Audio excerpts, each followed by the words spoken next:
Porque vos sos estudiante.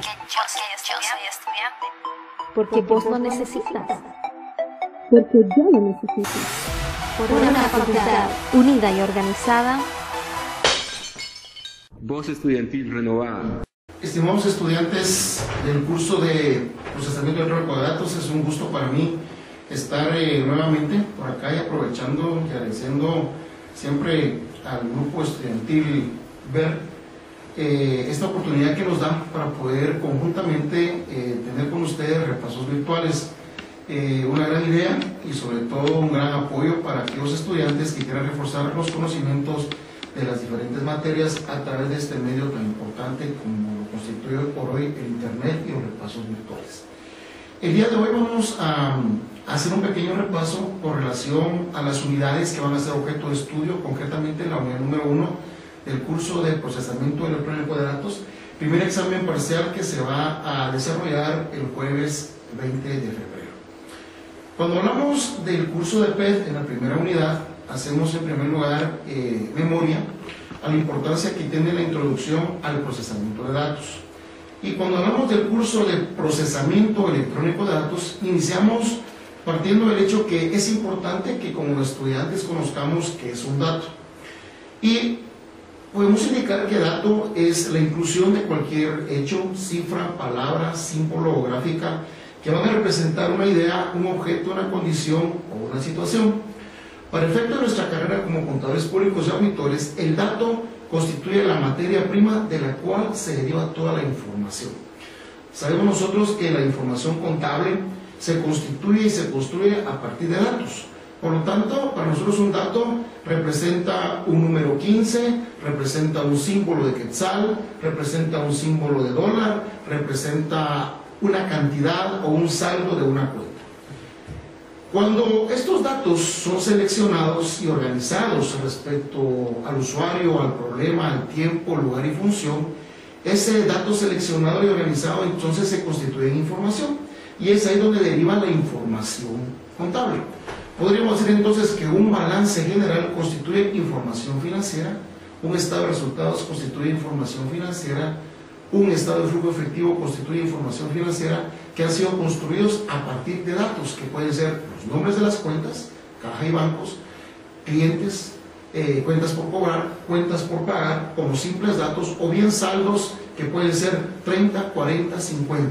Pero ya esos datos organizados con un nombre de cuenta, con un saldo determinado, nos genera la información, lo cual pues ya constituye elemento importante para tomar ciertas decisiones. Podríamos decir entonces que información podría ser balance general o estado de situación financiera al 31 de diciembre del año 2014, por dar una información, y luego todos los datos que van a integrar ese estado financiero. Posteriormente tenemos que abordar el tema del proceso de datos. Y el proceso de datos en nuestra profesión consiste en esa transformación de datos que no son útiles por sí mismos, sino que tiene que darse un proceso a fin de obtener un producto, es decir, la información que va a ser útil sin transformaciones posteriores. Por lo tanto, el contador público auditor constantemente está procesando datos. Desde el momento en que nosotros tenemos una partida de diario, podría ser un dato esa partida de diario que posteriormente, al ser trasladado al diario mayor, posteriormente al balance de saldos, estos datos en conjunto van a llegar a constituir previas transformaciones a información vital en un balance general o en estado de situación, por ejemplo, o bien en estado de resultados. Por lo tanto, el ciclo básico de procesamiento de datos va a tener tres fases importantes: la fase de la entrada, la fase de proceso y la fase de salida. Se dice que el ciclo de procesamiento de datos es un método sistemático para manejar datos y obtener información deseada y está constituido por las tres partes que acabamos de indicar: entrada, proceso y salida. ¿Qué puede ser un elemento de entrada? Pues puede ser una cifra, puede ser un NIF, por ejemplo, puede ser el código de un producto que posteriormente, al ser procesado varias veces ese código, obtenemos una salida que podría ser el total de ventas en un día determinado de ese producto que hemos trabajado y hemos procesado a través de ese mismo código. La entrada, entonces, como primera fase del procesamiento electrónico de datos, constituye la recopilación de todos los datos requeridos y que van a estar ordenados en una forma adecuada para su procesamiento. En esta etapa, los datos deben registrarse de una manera adecuada para que el sistema de procesamiento de datos lo pueda utilizar, y recurrimos a algunos medios, a algunos dispositivos, como puede ser un disquete, un disco compacto, una cinta, un USB. Son consideradas como etapas importantes en la función del registro de datos. En esta etapa de la entrada, los siguientes pasos: la edición, la codificación, la conversión, la verificación.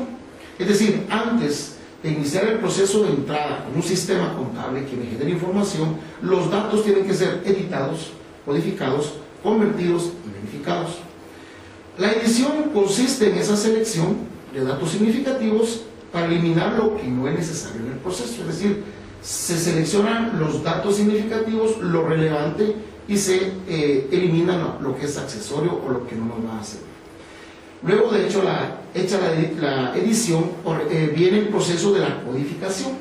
La codificación consiste, desde el punto de vista de nuestra profesión, en la estandarización de los datos con el fin de ahorrar tiempo, esfuerzo y espacio por medios alfanuméricos, numéricos o alfabéticos. Es cuando, por ejemplo, nosotros le colocamos el código de una cuenta, estamos estandarizando en ese momento todos los datos que van a generar posteriormente información, que va a ser la información acumulada después de haber ido ingresando dato por dato. La conversión dentro de esta fase del proceso de entrada se utiliza para transformar datos que están registrados de una forma y que están en un dispositivo para ser posteriormente convertidos a otra forma de archivo. Por ejemplo, yo puedo tener datos que tengo en un USB y que posteriormente traslado a mi disco duro y que posteriormente después puedo trasladar en un CD. Esa es la conversión. El proceso por medio del cual yo convierto los datos que están en una forma de archivo a otra forma de archivo.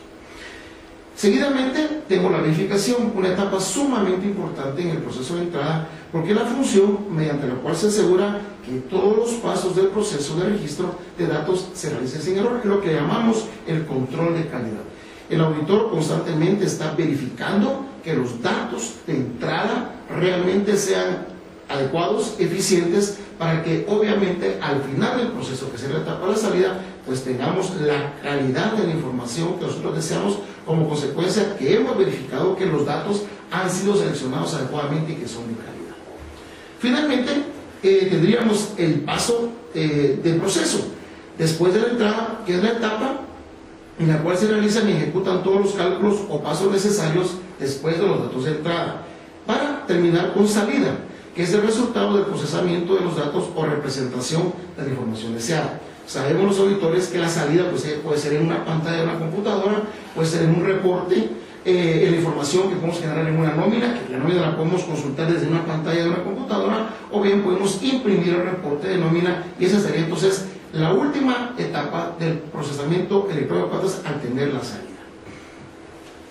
Tenemos dentro del ciclo básico de procesamiento de datos un ciclo que se conoce con el nombre de ciclo extendido de procesamiento de datos. Y es que a lo que hemos conocido como entrada, proceso, salida, le agregamos dos etapas más, que es la etapa del documento fuente y el almacenamiento de datos. El documento fuente, en el caso nuestro, se refiere al origen y la forma como se registra. Este puede ser pequeño, grande, manuscrito, impreso. Entonces el documento fuente de nuestra profesión van a ser las facturas, las órdenes de compra, los cheques, las órdenes de venta, las tarjetas de tiempo, por ejemplo, para generar una nómina, las tarjetas de control de inventario. Mientras que el almacenamiento de datos, al finalizar el proceso o en cada etapa del ciclo que hemos indicado, es importante obtener resultados intermedios, los cuales los vamos grabando, los vamos guardando o simplemente al final del proceso.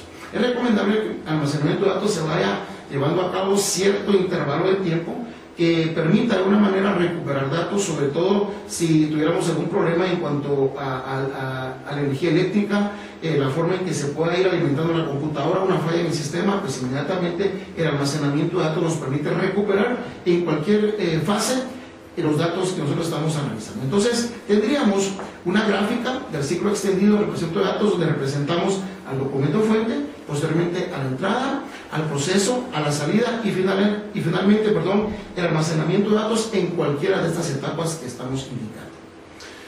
Conociendo ya esta fase importante de entrada, proceso, salida y el ciclo extendido de datos, entonces ya estamos en la capacidad de establecer lo que es un sistema de información. Se dice que la contabilidad es un sistema de información. ¿Y por qué decimos que es un sistema de información? Porque el sistema, como bien lo hemos visto en clase, es un conjunto de elementos y procedimientos que están íntimamente relacionados, que tienen como finalidad lograr determinados objetivos.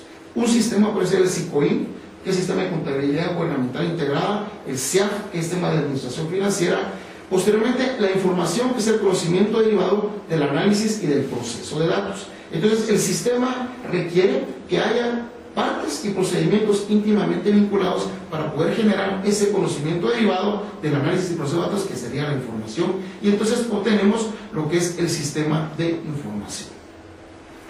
Con base en las anteriores definiciones, entonces podemos decir que el sistema de información va a ser ese conjunto de elementos y procedimientos que íntimamente ligados, interactuando entre sí y con las demás partes de la organización de nuestra empresa a la que pertenecen, van a llevar a cabo el proceso de la captación de los datos y la entrega de la información con el objeto de proporcionar los conocimientos necesarios a las personas indicadas para el efecto de toma de decisiones. Decimos que la contabilidad es un sistema de información porque precisamente sirve para dar esos conocimientos necesarios al personal idóneo de la empresa para que tomen las decisiones adecuadas respecto a la información que se está desarrollando. ¿Qué tipos de información podemos tener en una empresa? Podemos tener información manual, mecánica, electromecánica y electrónica. Normalmente la información o el sistema de información más económico que tenemos es el manual. Representa una economía, una flexibilidad, una fácil adaptación a cambios. Desventajas es que este sistema es lento, susceptible a cometer errores o puede ser engorroso en un momento determinado. Mientras que el electrónico, que es el que más se utiliza en nuestros días, es un proceso continuo, hay una alta velocidad y exactitud en el proceso, hay un ahorro de espacio. Hoy por hoy las computadoras permiten que nosotros desarrollemos ese proceso electrónico para que de alguna manera tengamos información prácticamente en línea, en una forma virtual. Se dice que son relativamente costosos porque no es lo mismo llevar cuenta y razón de una contabilidad manualmente en un libro manual que obviamente llevarlo en un sistema. Y es relativamente costoso porque va a depender del equipo de computación que tengamos que utilizar. Entonces puede decirse que podría tener un costo, ¿no?, el hardware y el software, lo cual también requiere que sea un personal calificado que conozca los programas, que conozca los sistemas para poder utilizar este tipo de sistemas. ¿Cuáles son los factores que un contador público auditor dentro del ambiente PED debe considerar para recomendar un determinado sistema de procesamiento de datos? Normalmente al contador público auditor se le hace esa pregunta en nuestras empresas: licenciado, ¿qué tipo de equipo debemos de utilizar en mi empresa? ¿Qué tipo de sistema contable? ¿Qué tipo de software voy a utilizar en la empresa? Y aquí lo importante es que el CPA debe considerar algunos factores importantes. Uno de ellos es el volumen de operaciones o de datos a procesar. Va a depender de ese volumen de operaciones que estamos desarrollando para poder establecer qué calidad de software y sobre todo la cantidad de memoria que se requiere. Por otro lado, es importante la complejidad de operaciones. Pueden ser muchas operaciones, pero operaciones muy simples y muy sencillas, por lo tanto no se requiere de un sistema complejo y por lo tanto el elemento a considerar o a recomendar va a ser algo más sencillo que si dijéramos estamos procesando algún tipo de operación compleja. Otro aspecto importante es la necesidad de respuesta rápida. ¿Qué tan rápida queremos tener la respuesta? No es lo mismo una contabilidad en línea, una contabilidad obviamente que me dé una respuesta en tiempo inmediato, que por ejemplo procesar la información, irla acumulando y revisarla al final del día, o bien procesarla cada 48 horas, al final de una semana, al final de un mes. Entonces eso también va a depender y es un factor a considerar para seleccionar un determinado equipo de cómputo. La volatilidad de información es importante. ¿Qué tan importante es llevar la información a través de una red, poderla consultar en diferentes terminales, poderla consultar en diferentes puntos por parte de mi organización? Por otro lado, la repetitividad. Es importante considerar qué tan repetitivos van a ser los procesos. Entre más repetitivos son los procesos, los sistemas se convierten en más sencillos. No es, por ejemplo, el caso donde las operaciones son mucho más lentas, por un lado, y sobre todo que no son tan repetitivas, donde los procesos son diferentes y por lo tanto se requiere otro tipo, dijéramos, de estructura y arquitectura en cuanto al sistema PED. Y la relación costo-beneficio, que podríamos decir que es lo más importante. ¿Cuál es el costo de almacenar nuestra información? ¿Cuál es el costo de nuestro equipo? Y sobre todo el beneficio que eso nos conlleva. Entonces, son los factores que debemos de considerar adecuadamente para seleccionar el sistema de información y por consecuencia el equipo que yo puedo utilizar o para procesar la información. Hay un tema muy importante y es que a nivel de curso de PED hemos manejado diferente terminología y normalmente en el salón de clase cuando hacemos la pregunta de qué es un computador nos da una serie de respuestas. Un computador es una máquina, es una herramienta. Sin embargo, para efectos del curso de PED vamos a definir que el computador va a ser un conjunto de circuitos electrónicos y componentes magnéticos al que el hombre debe indicarle cómo manipular los símbolos que el hombre mismo ha creado. Y por lo tanto, la computadora o el ordenador, como puede utilizarse también, que es indistintamente el término, va a permitirle al CPA en nuestra carrera efectuar operaciones de sumas, restas, multiplicaciones, divisiones, comparaciones de letras, de símbolos, identificación de números positivos con números negativos, la ejecución de cálculos y obviamente la emisión de mensajes. Se dice que una computadora va a reflejar un proceso lógico en la solución de problemas. Y para que la computadora resuelva estos procesos lógicos de solución de problemas, debemos de tener en primer lugar el ser humano cómo soluciona sus diferentes problemas. Y entonces se dice que el ser humano, cuando se le presenta un problema, y es importante indicar cómo lo resuelve el ser humano, porque posteriormente a través de una inteligencia artificial vamos a pedirle a una computadora que lo resuelva de esa misma forma lógica que resuelve el hombre sus problemas. La solución lógica de los problemas entonces parte de la identificación del problema. Es decir, tenemos que tener claridad en establecer cuál es el problema real y no confundirnos. Muchas veces se confunde el problema con las causas o con los efectos. En este caso, al identificar claramente el problema, que es lo más importante, posteriormente tenemos la captación de datos relativos a ese problema. Por lo tanto, si yo no identifico claramente cuál es el problema, los datos que voy a captar no van a ser relativos al problema que tengo. Posteriormente, el ser humano analiza el problema y evalúa las distintas opciones. Las distintas opciones para solucionar el problema. Por lo tanto, selecciona la opción que considera más adecuada para la solución de ese problema. Seguidamente, procesa los datos aplicando los procedimientos del caso y finalmente le da solución al problema. Ese es el proceso lógico en la solución de un problema. Entonces, ¿cómo actúa el equipo de cómputo? ¿Cómo el hombre, a través de los programas de cómputo, plantea la solución de problemas? El proceso lógico que se sigue para la solución de un problema es el mismo que se sigue en cualquier sistema de procesamiento de datos. Hay un documento fuente, un origen, hay una entrada, hay un proceso, hay una salida, hay un almacenamiento de la información en cada etapa que corresponda. Por lo tanto, es importante identificar realmente cuál es el problema que tengo que solucionar.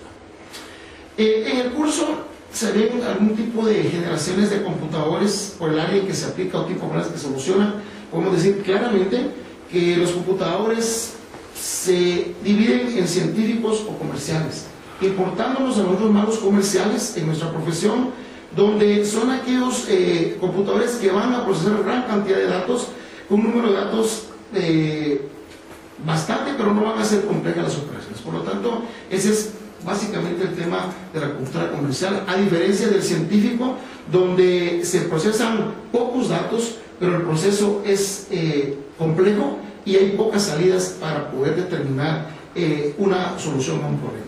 En este caso, un ejemplo de una computadora que resuelve un problema comercial podría ser aquella que está procesándonos, por ejemplo, el cálculo de una nómina de 300 empleados, donde se tienen que ejecutar unas cuantas operaciones que se pueden ser repetitivas unas 800 veces y posteriormente nos genera la información de la nómina. Esa sería básicamente una solución de un problema comercial.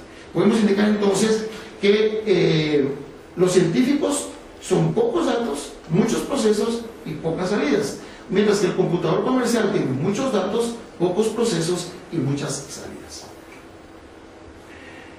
Por la etapa de progreso de la ingeniería de la construcción, tenemos que recordar muy rápidamente que las computadoras se dividen de primera generación, segunda generación, tercera generación y cuarta generación. Quizá lo más importante, la cuarta generación, donde tenemos pantallas de circuitos integrados a gran escala, elaborados mediante procesos de microfotolitografía. Por la metodología de la solución de problemas, podemos clasificar las computadoras en analógicas. Estos son los que manejan datos cualificables y más bien mesurables o medibles, ¿verdad? Por medio de dispositivos especiales, como pueden ser los sensores, los termómetros, los barómetros, sirven y están enfocados para resolver problemas, sobre todo en la industria, donde se aplican algunos procedimientos químicos a través de una lectura de código de barras en mercancías para efecto de determinados precios. Sería básicamente la solución analógica. Mientras que la solución digital, estas computadoras se construyen orientadas a resolver problemas diversos, cuantificables o medibles a través del sistema digital que constituye o que abarca los números del 0 al 9. Y finalmente tenemos los híbridos que solucionan problemas no solamente con una parte analógica, sino que también digital. Un ejemplo de eso podría ser para nuestra carrera las balanzas computarizadas que miden peso y al mismo tiempo están cuantificando, ¿verdad? Dentro del proceso de PED también es importante en esta unidad conocer cuáles son las especializaciones y los especialistas. En una estructura orgánica para administrar un sistema PED se tienen las siguientes especializaciones. Podemos hablar de la gerencia o dirección de centros PED, es el director de PED, el administrador de la base de datos PED. Luego tenemos un analista de sistemas que se va a encargar de hacer todo el aspecto del diseño, los programadores de los sistemas, los operadores de los sistemas y finalmente los técnicos y sistemas, que son los que dan el soporte y mantenimiento. ¿Cuáles son los elementos materiales que tenemos en un sistema PED? Creo que esto ya lo sabemos desde hace rato. Sin embargo, vamos a dar un repaso rápido. El hardware es el primer elemento material que debemos recordar. Entendemos como hardware todos aquellos componentes físicos, principalmente la unidad central de proceso, el CPU, y las unidades periféricas de entrada y salida. Es importante que un CPA conozca cómo está integrado entonces su hardware y qué elementos son importantes, sobre todo una toma física de inventarios a través de un código de barras. Posteriormente tenemos el segundo elemento material, que sería el software. El software es el intermediario entre el usuario y el hardware y normalmente está compuesto por ese conjunto de programas que mediante su ejecución hacen funcionar al computador. Debemos entender entonces qué programa es esa secuencia lógica de instrucciones que un computador ejecuta a efecto de obtener los resultados requeridos. Y es donde conocemos y encontramos programas y software, como bien lo llamamos, de auditoría, software de contabilidad. Y finalmente, nosotros, el elemento humano, el humanware, que es lo más importante y que, como lo hemos indicado anteriormente, participa a todo nivel en el desarrollo de las actividades de un sistema. Son los elementos materiales de un sistema. Nuestro sistema PED, ¿cómo podemos configurarlo? Bueno, existen básicamente configuraciones para el proceso, que puede ser pequeña, mediano o grande. Pequeño, mediano o grande relativamente, que es pequeño, que es mediano o grande. En nuestro medio podemos llamarle pequeño contar con 5 a 15 computadoras, muy relativo dentro de un contexto económico. Mediana podría ser en Guatemala aquella empresa que tiene de 20 a 50 computadoras, y podríamos llamarle grande aquella empresa que tenga más de 50 computadoras. Siempre dentro de un contexto, dentro de una industria, es muy relativo. En cuanto a la configuración para el proceso, podemos también tener una configuración centralizada, una descentralizada y un proceso distribuido o de red.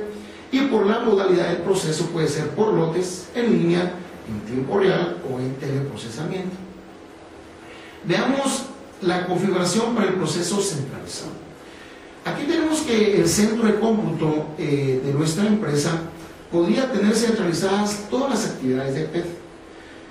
Recibe de los diferentes departamentos usuarios de la empresa la documentación a procesar, ¿verdad?, por parte de los usuarios. Este departamento procesa la información recibida de los usuarios y posteriormente entrega a los usuarios los reportes de salida. Se pueden hacer consultas a través de las terminales tontas en línea con el computador central al servicio de los usuarios, pero todo el proceso de datos dice que está centralizado porque siempre va a estar a cargo de una unidad específica de PED desde un computador central. Por otro lado, tendríamos el proceso descentralizado. El centro de cómputo, en las configuraciones para el proceso, tenemos la primera configuración que es la centralizada, y es aquella actividad en que el centro de cómputo centraliza toda la actividad de PED. Es decir, que recibe de los diferentes departamentos usuarios de la empresa la documentación para ser procesada por esta unidad y luego entregarla a estos mismos departamentos usuarios todos aquellos reportes de salida. Se puede tener acceso a esta información por medio de terminales tontas en línea con el computador central, pero aquí lo importante es que el proceso de datos siempre va a estar centralizado en un computador central. Tenemos la otra modalidad de proceso, que es la descentralizada.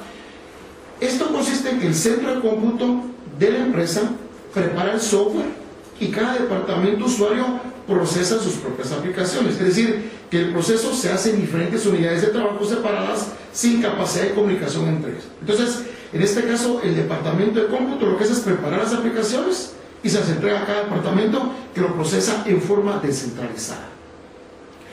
Luego tenemos el proceso distribuido o el proceso en red. En este caso se trata de un sistema de computadoras interconectadas mediante una red de comunicaciones. Este proceso se da principalmente bajo dos modalidades. La primera, que es la red de anillo. Las diferentes unidades de trabajo son colocadas y van formando un anillo que pueden comunicarse entre sí, tal como ustedes lo van a poder observar posteriormente en la gráfica que se nos va a proporcionar. Y tenemos la red estrella. La base en la red estrella es un computador central manejador de datos. Se llama de estrella porque partimos de un computador central y a su vez todos los computadores están conectados desde esta red central, de este computador central, para que si un computador quiere comunicarse con otro, tiene que pasar por el computador central. Visualicemos entonces una computadora conectada de ventas, de compras, de inventario y de nómina. Y estas están interconectadas desde el computador central. Si por ejemplo ventas quiere consultar cuánto tenemos en el inventario de determinado producto, ventas, antes de efectuar la venta, efectúa la consulta. Pasa por el computador central, quien a su vez conecta con el computador de inventario y regresa la consulta y la respuesta. Aquí la ventaja para los contadores públicos habituales que tienen esta red de estrellas es que existe un computador central que de alguna manera va a dejar bitácora, historia de todas las consultas que se están haciendo en los diferentes computadores. Esto es muy importante para el día de mañana evaluar controles internos, determinación de consultas, rastreo de información sumamente importante y saber qué departamento le consulta a qué y bajo qué términos. Es sumamente importante para los controles internos informáticos. Tenemos modalidades de proceso y por ejemplo está el primer modelo que es por lotes. En los primeros tiempos, cuando no se tenía un sistema computarizado muy eficiente, muy avanzado, se organizaban por lote de la información física que se iba a ingresar al computador. Por ejemplo, el lote de facturas las colocábamos en forma cronológica de la 1 a la 100, por ejemplo, y empezábamos nosotros a procesar datos. De esa manera se ingresaban al sistema. Hoy en día, el caso típico de la planilla del IVA, por ejemplo, no importa cómo ingrese mis facturas, puedo ingresarlas de una forma desordenada al sistema, que el software de la planilla del IVA me lo va a ordenar por fecha, por mes, sin ningún problema. Esto porque los sistemas hoy en día son avanzados. Pero en las primeras fases del procesamiento de récord de datos había que ordenar físicamente por lotes para luego ingresar en forma secuencial a la computadora. Luego tenemos la modalidad en línea. En línea es lo que hoy utilizamos y conocemos como conectado y disponible y se refiere a las terminales conectadas a los computadores y listas para su uso. Los sistemas en línea también son llamados interactivos porque implican una conversación prácticamente entre el usuario y la computadora. El sistema en línea puede trabajar en lotes o bien puede trabajar en tiempo real. El tiempo real consiste precisamente en operar en ese tiempo real por medio de la computadora y las transacciones prácticamente son virtuales. Es decir, estoy afectando toda la información que estoy ingresando a la computadora, en el mismo momento se está procesando y tengo la respuesta prácticamente en ese tiempo real. En el teleprocesamiento, aquí tenemos la modalidad que se utiliza normalmente cuando tengo información y computadoras que se trabajan a control remoto. Aquí en el teleprocesamiento es importante lo que conocemos con el nombre de módem, el modulador de modulador. Es decir, desde este lado de la computadora yo estoy enviando información contable que mi módem la transforma en símbolos, que la transforma en una serie de lenguaje para que lo pueda interpretar la computadora. Es decir, en este caso modula. Yo estoy ingresando y luego se está transformando al lenguaje máquina, modulándolo desde este lado de mi computadora. En el otro lado, en el teleprocesamiento muy lejano, podría ser en una plaza de información financiera de Estados Unidos, Europa, está recibiendo a la otra computadora y está demodulando lo que yo modulé desde Guatemala. Entonces el módem modula y demodula, y ese es básicamente el proceso conocido como el teleprocesamiento, que se utiliza mucho a nivel de información que se envía por medio del internet y sobre todo a locaciones o a plazas remotas. Aquí interviene el famoso modulador de modulador, quien codifica y decodifica las señales desde el computador. Tenemos como parte importante del procesamiento de datos lo que se conoce la unidad central del proceso, el CPU o el UCP. Esta unidad central de proceso es la parte del equipo de cómputo en la que van a encontrarse alojados los circuitos aritméticos de control y lógicos que van a gobernar, llevan a cabo la ejecución de las instrucciones. Es la parte principal de un sistema de computación, es el cerebro prácticamente. Y el CPU está dotado de las siguientes unidades: la unidad de control, la unidad de memoria, la unidad aritmética y lógica. La unidad de control es la que el computador va a utilizar para controlar el funcionamiento interior, el envío y recepción de datos desde los periféricos, tanto de entrada como de salida. Aquí tenemos un autochequeo interno, la interpretación de las instrucciones, tenemos la forma en que se seleccionan y manejan las entradas y las salidas, y los enlaces de los componentes del computador y el sistema. La unidad de memoria es aquella llamada también de almacenamiento primario y sirve para almacenar los datos y los programas, y esta memoria normalmente está medida en kilobytes. Por último, la unidad aritmética y lógica, esta unidad es la que se encarga de realizar los cálculos aritméticos y las evaluaciones lógicas. Es importante que como auditores, estudiantes de auditoría, conozcamos los medios y dispositivos de entrada, almacenamiento y salida. A todo proceso de entrada y salida, que obviamente en la parte intermedia que es el proceso, existe una serie de medios y dispositivos para poder nosotros llevar a cabo el proceso. Si nuestra entrada es con documentos que tengan caracteres ópticos, el proceso requiere entonces de una lectora de caracteres ópticos, y la salida va a ser una impresora de caracteres ópticos. Si, por ejemplo, mi entrada es desde un disquete o desde un USB, requiere para su proceso una lectora de disquetes o bien una lectora de USBs, y la salida va a ser a través de una grabadora de disquetes o una grabadora de USB como medios y dispositivos de entrada, proceso y salida. Conocemos hoy en día algunos tipos de impresoras, las de impacto, las de no impacto, las de medios químicos, y a los auditores nos sirven todos esos tipos de impresoras. De impacto podría decir uno que ya no se utilizan, son aquellas impresoras de tambor. Sin embargo, todavía los auditores utilizamos normalmente algún tipo de formularios que tienen original 2 y 3 copias, donde prácticamente no es una impresora de no impacto, como podría ser una térmica, o de medios químicos, de inyectores de tinta, no nos funciona. Entonces es importante que nosotros conozcamos esto. Y prácticamente para finalizar esta unidad, que va a ser el objeto de examen, es importante que tengamos claro la tabla que les presentamos en la diapositiva número 41. Y es donde tenemos prácticamente el resumen de cómo se va trabajando toda la parte de la memoria y almacenamiento de datos. Partimos que las unidades básicas van a ser de conocimiento, sobre todo de memoria, el bit, el byte, el kilobyte, el megabyte y el kilobyte. Normalmente en esta unidad concluimos con un laboratorio práctico en el cual nosotros le indicamos al estudiante que una empresa determinada necesita archivar o necesita guardar en la memoria facturas de venta. Tiene un módulo de ventas donde va a guardar N cantidad de facturas con N cantidad de campos, con N cantidad de registros y con N cantidad de espacios de caracteres en cada uno de los registros. Entonces, sobre esa base se le pregunta al estudiante qué cantidad de memoria de disco duro se va a requerir para guardar ese módulo de facturas, o qué cantidad se va a requerir para guardar compras o se va a requerir para guardar inventarios. Entonces es muy importante que recordemos esa tabla que nos aparece en la diapositiva número 41 para el día del examen. Entendido como bit, que viene la palabra bit, binary digit, que es la unidad más pequeña de información. El bit, pues prácticamente es la representación de un 0 o de un 1, que es el sistema binario, o es 0 o es 1. Es una situación en que puede estar activo o inactivo, pero el bit como tal no me dice nada. El byte, que sí es importante, es la unidad más pequeña que se puede dirigir, procesar o almacenar para un carácter, ya sea este alfanumérico, numérico o especial. Y decimos que el byte es ya la combinación de 8 bits. Entonces es importante entender que yo en un byte puedo guardar un carácter, puedo guardar una letra, puedo guardar un número, puedo guardar un símbolo. Normalmente en el examen se coloca caracteres o bytes.